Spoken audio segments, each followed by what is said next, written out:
Hi, I'm Deb Crowe, and I want to welcome you to Season 3 of Imperfect, the Heart-Centered Leadership Podcast.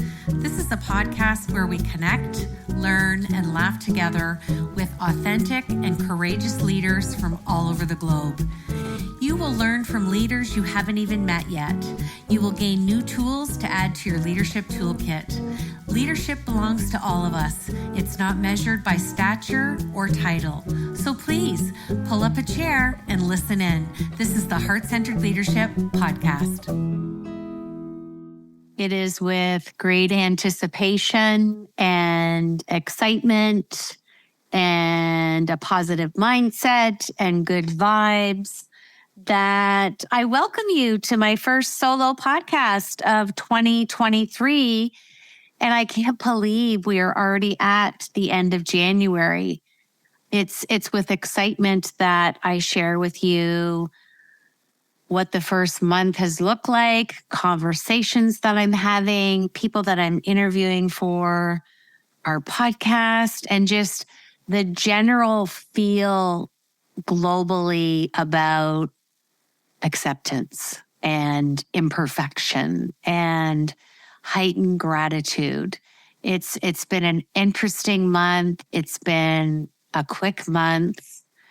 And yet I found solace each day to pause and just look at what I had planned and what I got achieved, and just enjoying that white space that I always talk about.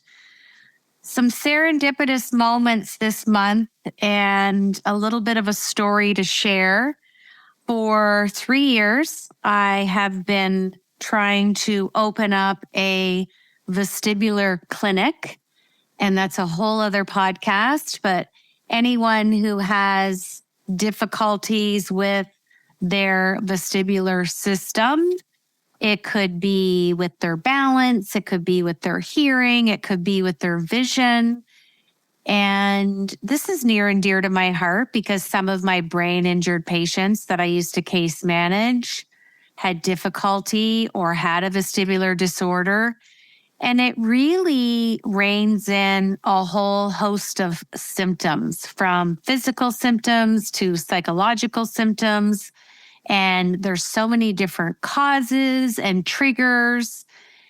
And my own 2 daughters sustained concussions and had difficulty. And I thought, this is going to be part of my legacy. And I'm happy to say that the clinic is open. We are putting patients through, and it's just a labor of love. And it's something that I am developing to leave as my legacy at this time in my life. So that's my first story. And the website is back, the letter N, balance.ca. So Back in Balance is the name of the clinic, and the website is www.backandbalance.ca. Any questions, you can reach out, but I am an entrepreneur, and I don't think the medical world has ever really let me go since I transitioned into coaching 13 years ago. So serendipitous, goosebumpy aha moments have been occurring this month. Excited to welcome some new coaching clients, some new life coaching clients, executives, working with a new company on a change management project. Just all kinds of goodness that I've welcomed and ushered in this first month of 2023. And then a serendipitous moment happened 2 weeks ago. I had 2 companies call, and they were looking for ideas around corporate wellness. So one company had an idea and the other company wanted to know my thoughts.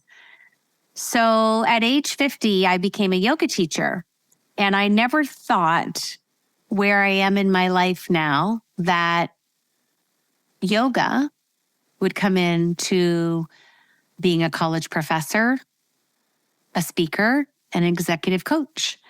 And I laughed when I talked to the one COO because he said, this is what we're looking for. This is what we want you to do. And I laughed and I said, okay, can I be the J-Lo in the leadership space? Because you want me to be a college professor and facilitate. You want me to share about mindful leadership, which is a course, a micro-credential that I created and teach for my college. You want me to professionally speak. And then you want me to be a yoga teacher and pull it all together, align it with your brand. And there is the afternoon, all encompassed with my heart-centered leadership tools that I use, my poster, my card deck, and the documents that I share with my executives and organizations to really lead in this agile world now post-COVID. So I sat back and realized that it's so interesting that I've talked about leadership in that it's really our whole story. It's everything back from when we're born. It's our birthright to schooling, to our first job, to sports, to extracurricular activities, our parents, our siblings, our extended family, our teachers, our post-secondary education. And it's everything that our being has been exposed to at different junctures in our life. And then I wrap that in a big box of imperfection and tie it up with a big red bow, which is heart-centered. And what I realized was entrepreneurship is more than one lane. It's truly a culmination of everything that we've done in our life, everything we've been exposed to. And I just sat and had a moment with that. And I was like, this is really cool. And who needs mindfulness leadership? We all do, especially now after this global pandemic. And I just thought, what a conversation. I want to do this. I get to do this. I choose to do this. And I never thought about integrating them. But I realized we have a hybrid and remote work world now. And a lot of companies, their staff doesn't want to come back, or they come back on a part-time basis. And then they're, trying to balance that with, we need to have a good corporate wellness program so that we don't lose our talented, amazing staff, because that is still certainly a global, ongoing problem. And it's not going to go away if you don't look after your staff. So corporate wellness, because your staff is healthy and strong and vital, and you want to foster that healthy, vital culture by being that leader, whether you're a manager, a department head, you're on the executive team, you're a C-suite, it doesn't matter. I've said time and time again on this podcast, heart-centered leadership isn't about your title. It's not about an org chart or a hierarchy. Give energy to the people. Be mindful to the people, because when you look after the people, the profits look after themselves. When you can sit and get personal and share your vulnerability, which allows your authenticity to show, which really demonstrates the strength that you have in your own self-awareness, that's leadership, my friends. It's not the initials after your name. It's not what you chose to do your thesis on. It's practical application of honoring your connection with people. It's not a task. It's not a checkbox. It's a moment in time. It's the power of being present, of listening, sharing energy, being positive, embracing solace and peace. And when you fall into this type of leadership, it only wants you to feel that you want to do more of what you love to do, because people see who you are. And that makes us be thankful and grateful and allows our imperfection to shine. And that, to me, is what life it's all about. When we master the art of heart in our life and our leadership, and I've said this before, work shows up in our life and life shows up in our work. And for anyone to say that they have the great divide there, they're not being honest with themselves. So I'm going to ask you, what does your corporate wellness look like? It used to be about claims and getting sick workers back to work and mitigating short-term disability claims. Fast forward to 2023, corporate wellness is about honoring your connection with your team, your organization at large. What are you doing to honor that?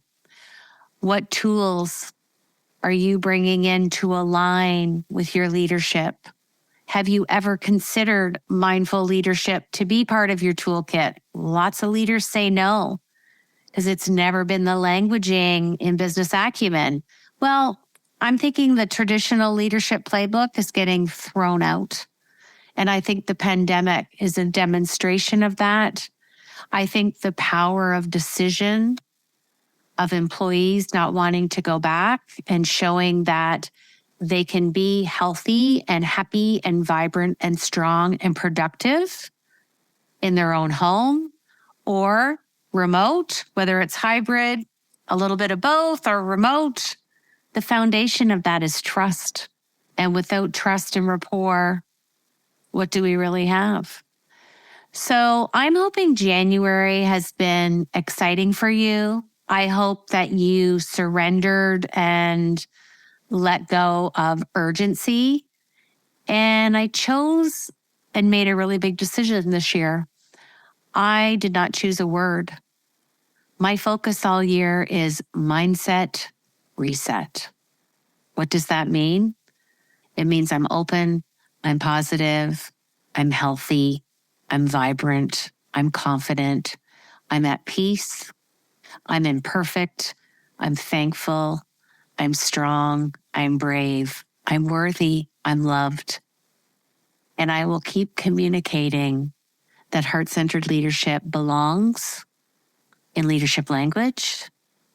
You can exhibit a behavior of love and still be seen as a professional. And a grateful heart will always show up, because when your words match your behavior, whatever you're saying in your verbal expression is the value that you hold in your heart. So happy January. We're 1 month in to 2023. And I'm really liking how 2023 is shaping up. So stay imperfect, be kind, and remember that when you lead with your heart, everything falls into place in work and in life. Thanks for listening in. This is Deb Crowe of Imperfect, the Heart-Centered Leadership Podcast. Thanks for joining me today on Imperfect, the Heart-Centered Leadership Podcast. I hope that you've enjoyed the show today and learned some new tools for your leadership from our amazing heart-centered guest. And if you like the show, we would welcome a rating and review on whatever platform you listen to. And we would love to have any comments or feedback at any time. And if you want some more heart-centered goodness, head over to our daily blog, masteringtheheart.com.